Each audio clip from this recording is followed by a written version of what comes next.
طالبانو ورونو الله وی چې الله نه خوښوي تعدا کوونکي په دعا کې.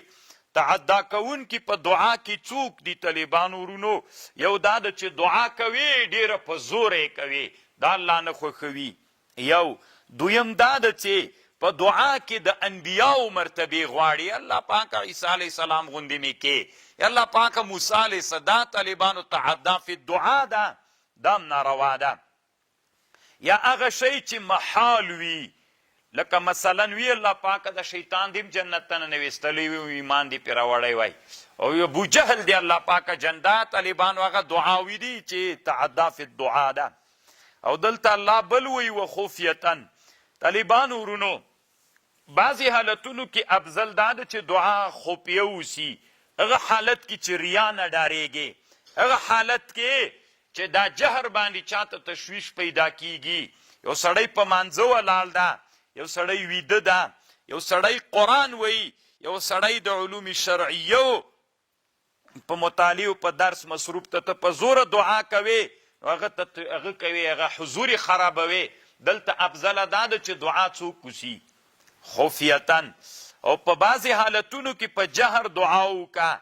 که د تعلیم میدانو د یو چا نه کسل او سستی ورکوي، او خصوصا چې ترضی علی الصحابه والتابعین والمسلمین وي، ترضی کنه رضی الله عن رحمه الله، دا دعا په جهر باندې وکړه.